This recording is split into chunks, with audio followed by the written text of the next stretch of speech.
Power corrupts, absolute power corrupts absolutely, ऐसा कहना था लॉर्ड एक्टन का। इसका मतलब ये है जब किसी इंडिविजुअल के पास सारी पावर आ जाती है तो वो व्यक्ति पावर को अपने पर्सनल गेन के लिए यूज करता है। ज्यादा पावर आना और ज्यादा करप्ट होना, और शायद इसीलिए आज most of the democratic countries में पावर किसी एक इंडिविजुअल या ग्रुप के पास नहीं बल्कि गवर्नमेंट के डिफरेंट ऑर्गन्स में बटी हुई है। पावर के इसी डिस्ट्रीब्यूशन को सेपरेशन ऑफ पावर कहा जाता है।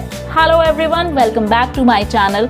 इस वीडियो में हम डिस्कस करेंगे सेपरेशन ऑफ पावर जैसे कॉन्सेप्ट के बारे में, क्यों आज most of the democratic countries इसी आइडिया पर बेस्ड हैं, इसकी शुरुआत कहां से हुई और इंडिया में ये कॉन्सेप्ट किस तरह से काम करता है। तो चलिए जानने की कोशिश करते हैं इस वीडियो में। Separation of power. Modern democracies में पावर शेयरिंग के कई फॉर्म्स हैं। उन्हीं में से एक है हॉरिजॉन्टल डिस्ट्रीब्यूशन ऑफ पावर, यानी पावर को गवर्नमेंट के डिफरेंट ऑर्गन्स या ब्रांचेस में बांट देना। और गवर्नमेंट के ये तीन ऑर्गन्स होते हैं लेजिस्लेचर, एग्जीक्यूटिव और जुडिशरी। लेजिस्लेचर वो ऑर्गन होता है जो लॉज को बनाता है और एग्जीक्यूटिव वो जो लॉज को इम्प्लीमेंट करता है, और जुडिशरी का काम होता है लॉज को इंटरप्रेट करना, डिस्प्यूट्स को सेटल करना और सिटीजन्स को जस्टिस देना। अगर कोई लॉ कॉन्स्टिट्यूशन के अगेंस्ट जाता है तो उसे नल या वॉइड डिक्लेयर करना।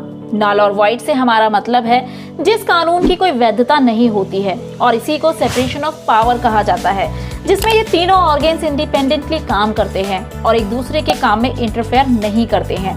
और पावर के इस तरह से सेपरेट हो जाने से ना तो किसी एक ऑर्गन के पास अनलिमिटेड पावर होती है और ना ही वो अनलिमिटेड पावर को एक्सरसाइज कर सकते हैं, जिससे इनके बीच बैलेंस बना रहता है। और इसीलिए इस तरह के अरेंजमेंट को a system of check and balance भी कहा जाता है, क्योंकि इस तरीके से गवर्नमेंट के डिफरेंट ऑर्गन्स एक ही लेवल पर रहकर अपनी अपनी पावर को डिफरेंट तरह से एक्सरसाइज कर सकते हैं और एक दूसरे पर नजर भी बनाए रख सकते हैं। इसका सबसे बड़ा एग्जांपल है यूनाइटेड स्टेट्स ऑफ अमेरिका, जहां सेपरेशन ऑफ पावर को स्ट्रिक्टली फॉलो किया जाता है, और ये पहला ऐसा कंट्री था जिसने इस डॉक्ट्राइन को अडॉप्ट किया था। उनके कॉन्स्टिट्यूशन का आर्टिकल 1 कहता है कि लेजिस्लेचर का काम संभालेंगे कांग्रेस, आर्टिकल 2 कहता है एग्जीक्यूटिव के हेड होंगे प्रेसिडेंट, और आर्टिकल 3 कहता है जुडिशरी का काम संभालेंगे supreme court as well as subordinate court. पर क्या आपने कभी सोचा कि इस तरह के सिस्टम की शुरुआत कहां से हुई? चलिए जानते हैं इसका बैकग्राउंड। इस तरह का कॉन्सेप्ट पहली बार 4th सेंचुरी BC के दौरान अरिस्टोटल के वर्क में लिखा गया था, जिसमें गवर्नमेंट के 3 एजेंसीज को डिस्क्राइब किया गया था: जनरल असेंबली, पब्लिक ऑफिशियल और जुडिशरी। एंशिएंट रोमन रिपब्लिक भी सिमिलर यही कॉन्सेप्ट फॉलो किया करता था, बट मॉडर्न टाइम्स में जिसने इस डॉक्ट्राइन को सिस्टमैटिक और साइंटिफिक बनाया वो थे 18th सेंचुरी के फ्रेंच फिलोसोफर मॉन्टेस्क्यू, जिन्होंने अपनी book the spirit of laws में आइडिया प्रोपाउंड किया division of power within the government का। और पावर का ये डिवीजन था गवर्नमेंट के 3 ब्रांचेस के बीच: लेजिस्लेटिव, एग्जीक्यूटिव और जुडिशरी। एक्चुअल में उनकी ये अंडरस्टैंडिंग बेस्ड थी इंग्लिश सिस्टम पर, जहां गवर्नमेंट के 3 ऑर्गन्स हुआ करते थे। फर्दर ये आइडिया डेवलप किया जॉन लॉक ने, और मॉडर्न टाइम्स में 1776 में आजाद हुआ अमेरिका पहला ऐसा कंट्री था जो इस आइडिया पर बेस्ड था। आज most of the democratic countries इसी आइडिया पर बेस्ड हैं। पर इंडिया का क्या? क्योंकि इंडिया एक डेमोक्रेटिक कंट्री है, पर फिर भी यहाँ सेपरेशन ऑफ पावर को ना तो स्ट्रिक्टली फॉलो किया जाता है और ना ही हमारे कॉन्स्टिट्यूशन में क्लियरली इसे मेंशन किया गया है। फिर इंडिया में इसे किस तरह फॉलो किया जाता है? एक्चुअल में हमारे यहाँ पार्लियामेंट्री फॉर्म ऑफ गवर्नमेंट है और इसीलिए यहाँ एग्जीक्यूटिव और लेजिस्लेचर पूरी तरह सेपरेट नहीं है, पर फिर भी कुछ आर्टिकल्स हैं जिनसे हमें इंडिया के सेपरेशन ऑफ पावर के बारे में पता चलता है, जैसे कि आर्टिकल 79, जिसमें बात की गई है हमारे लेजिस्लेटिव ऑर्गन के बारे में, जिसके अंदर आती है पार्लियामेंट, जो इंडिया के सुप्रीम लॉ मेकिंग बॉडी है, जो मिलकर बनती है राज्यसभा, लोकसभा और प्रेसिडेंट से।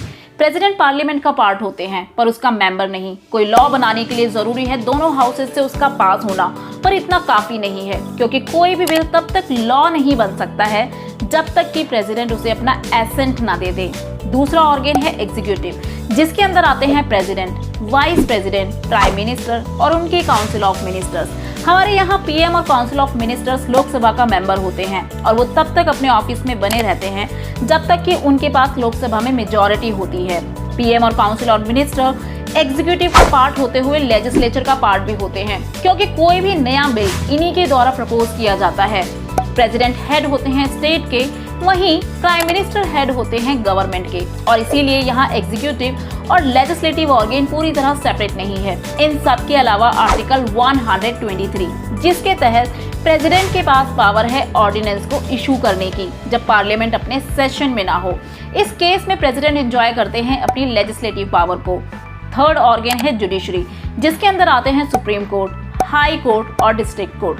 हमारे कॉन्स्टिट्यूशन का आर्टिकल 50 कहता है कि एग्जीक्यूटिव और जुडिशरी को एक दूसरे से सेपरेट होना चाहिए, और इसीलिए आर्टिकल 13 के तहत सुप्रीम कोर्ट के पास पावर है पार्लियामेंट के द्वारा बनाए गए लॉ को नल और वॉइड डिक्लेयर करने की, अगर कोई लॉ कॉन्स्टिट्यूशन के अगेंस्ट जाता है, और इसे जुडिशियल रिव्यू कहा जाता है। इसके साथ साथ आर्टिकल 32 जो पावर देता है सुप्रीम कोर्ट को, और आर्टिकल 226 जो पावर देता है हाई कोर्ट को फंडामेंटल राइट्स को इन्फोर्स करने की, अगर सिटीजन्स के राइट का स्टेट या किसी इंडिविजुअल के द्वारा वायलेशन किया जाता है। ये एक ऐसा सिस्टम है जिसमें चेक और बैलेंस बना रहता है, पर हमारे यहाँ कुछ जुडिशियल पावर प्रेसिडेंट और गवर्नर के पास भी होती है। इन सब के अलावा आर्टिकल 368 जो पार्लियामेंट को कॉन्स्टिट्यूशन को अमेंड करने की पावर देता है, पर पार्लियामेंट कॉन्स्टिट्यूशन के बेसिक स्ट्रक्चर को नहीं बदल सकती है। एट लास्ट जुडिशरी एक इंडिपेंडेंट ऑर्गन है, पर फिर भी उनके जजेस को रिमूव करने की पावर है लेजिस्लेटिव यानी पार्लियामेंट के पास, और अपॉइंट करने की पावर है एग्जीक्यूटिव्स के पास। इनके अलावा भी कई आर्टिकल्स हैं जो इंडिया के सेपरेशन ऑफ पावर के बारे में बताते हैं, जैसे कि आर्टिकल 121, आर्टिकल 211, आर्टिकल 361। पर एक चीज जो हम कह सकते हैं कि हमारे यहाँ पर अमेरिका की तरह सेपरेशन ऑफ पावर को स्ट्रिक्टली फॉलो नहीं किया जाता है। ये था कॉन्सेप्ट सेपरेशन ऑफ पावर का, पर पावर को शेयर किया जाता है गवर्नमेंट के डिफरेंट लेवल्स पर भी, जिसे कहा जाता है फेडरलिज्म। फेडरलिज्म के बारे में जानने के लिए आप इस वीडियो पर क्लिक कर सकते हैं। आई होप आपको ये वीडियो पसंद आई होगी। ऐसे और वीडियोस के लिए do like, share and subscribe to my channel.